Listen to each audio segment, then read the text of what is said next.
Irashaimase. Hello and welcome to Fitaurus Kitchen. I'm your host, Chef Fitaurus. It's time once again for Shoot 'em Up Saturday, and on the menu this Saturday we have Hyper Sentinel, a self-described hypercharged love letter to arcade classics. What kind of taste will it have? Let's get cooking and find out. So Hyper Sentinel is a defender-type shoot 'em up with gameplay similar to the Commodore 64 title from the mid-80s, Uridium. It's one that's currently available on all major platforms, the Switch, the PlayStation 4, the Xbox One, and Steam. I am currently playing it on the Switch, and I do have to say Hyper Sentinel plays great in handheld mode. So there's that. Let's dive right into the gameplay, shall we? So as we select play, we're taken to this setup screen where we can customize our mission, as it were. So you can select levels from any that you have unlocked, select from the 3 game modes, arcade, survival, and boss, and you change your difficulty from normal, hard, and retro. We can also look at the medals, which are basically achievements for each of the stages, see what those achievements are. And that's basically what we have here. You do have to complete the stages on arcade before you can play them on survival and boss. I should go and note that. So as we start the game itself, we're taken into our stage 1A where we have to destroy ground targets. So that's always going to be your objective. You have a set number of ground targets on these space platforms that we're attacking. Those number of targets are indicated in the top right of the screen in green. Also on the top we have our score, the amount of time we've been in the stage, and also our multiplier on the left. On the bottom of the screen we have our ship's life, and I'll get to that in just a second. We have the ability to move left and right in the stage. We can of course shoot, and we can also dash around. And it's possible to pick up various power-ups from the enemies. They'll have like a wing formation where you'll have a power-up flying in the middle of them. If you get the power-up, then you'll get a special weapon. And there are several really fun ones. There's ones like we had where we were dragging space mines behind us. It's also possible to get quad laser, a neat explosive 3-way shot. We have the mines again. There's also the really awesome Astro Mace, back shot, and a plasma rifle. So once we defeat all the ground targets on a stage, the guardian of the stage reveals himself. In this case, it was that cannon. Defeat the guardian, and the platform blows up, and we're taken to our results screen.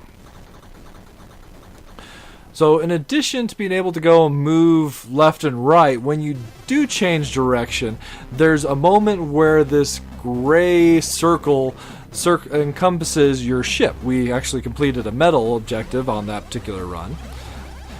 And in that short time frame, if you happen to encounter an enemy ship or an enemy shot, rather than taking damage, you'll be invulnerable. So it's a dodge mechanic that you can use to avoid taking damage. It's one that's really useful for mastering the game and getting high scores.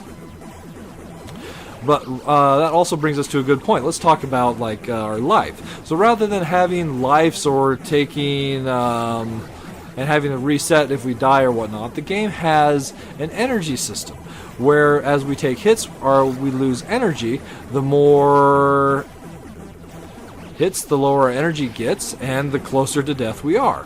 But if we happen to not take hits for a particular length of time, then the energy bar will regenerate all the way back up to full. It's a really... Ooh, sweet. We've got the Astro Mace.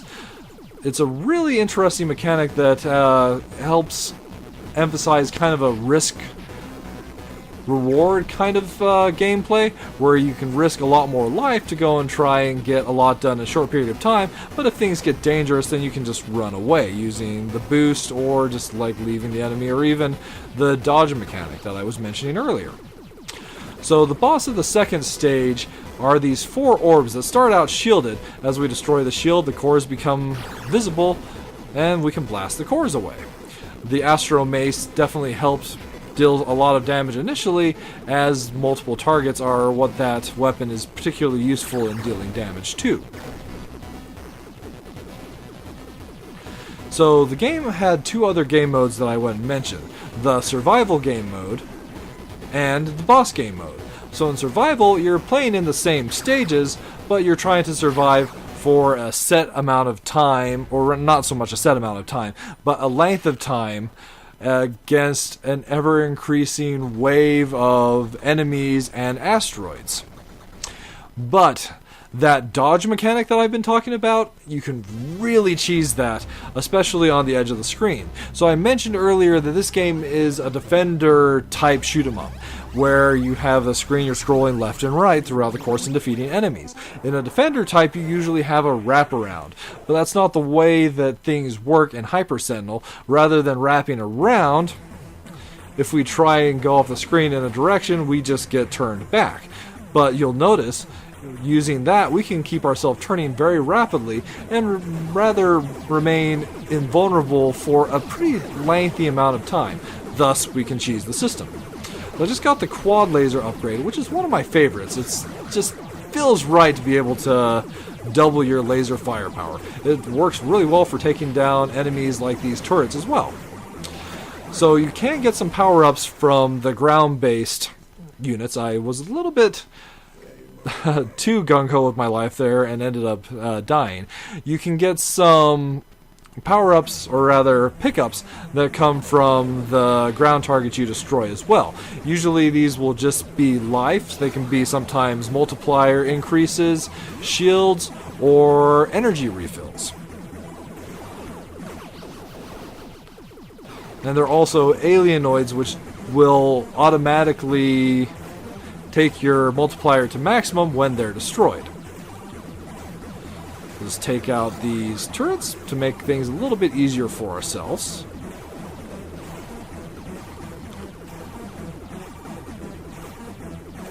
Ooh, I want that power-up. Plasma rifle!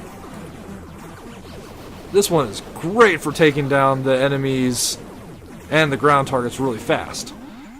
So as you do get close to defeating all the ground targets, the remaining ones will be highlighted, which is helpful, as sometimes if you only dealt a little bit of damage to it, it'll look like the ground target is defeated when it's still really there. A little minor gripe as far as how things were indicated, but at least they help minimize that by highlighting it with green arrows.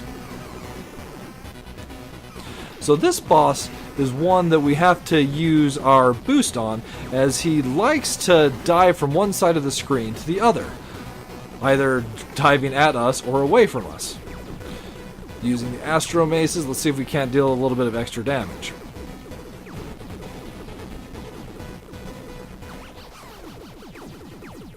So the game progresses like this for a total of 12 stages. There are some really neat boss fights later in the game. We're a little low on health right now, so you need to be careful and just a little longer. Okay, our health is regenerated. If you happen to die against the boss, then when you restart, you will be at the very beginning of the stage, so that's something important to go and remember. Ah, the plasma rifle. This boss's swan song is now! Alright, so let's talk about the minus and the plus flavors for Hyper Sentinel.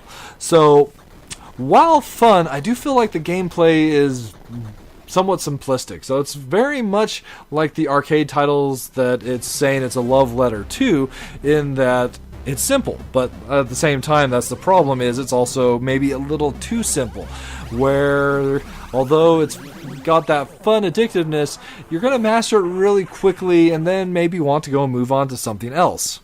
Then sometimes it just feels like things get overly chaotic, flying over the stages, defeating the ground targets. It's you're just going back and forth in a really chaotic manner, especially since there are obstacles and walls that will block your shots. Not necessarily, well, actually there are some walls that will block you as well, that you have to contend with. So there's a lot going on, and sometimes it just seems like all we're doing is just zigzagging back and forth, trying to destroy, well, everything. So there are definitely times where I'm in the mood for that kind of gameplay, but sometimes I'm looking for something just a little more. And then there's also the fact that one of the game modes that should go and be quite a draw. The survival mode is one that can be so easily, well, cheated, really. But plus flavor-wise, as I was mentioning, I think some of the later boss fights in particular are really brilliant, and the game also has a really awesome soundtrack. There are also, for the nostalgic, there are a couple other fun filters that you can turn on for the screen. There's a CRT filter, there's a Spectrum filter, Commodore 64 that you can also turn on as well. So this boss is a good one to show off the dodge mechanic. If I can get it right, we can just keep on going back and forth, and if we're dodging at the right time. Unfortunately, I got my timing off and keep on hitting the shield rather than the boss itself.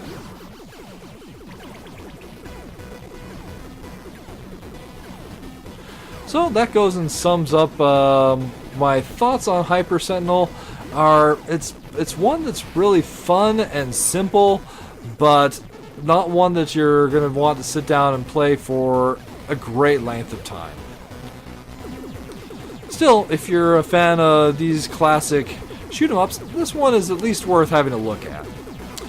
That'll just about wrap it up for this week's episode of Shoot 'em Up Saturday. As always, I want to thank you so much for coming out and joining me, and I look forward to seeing you again next week.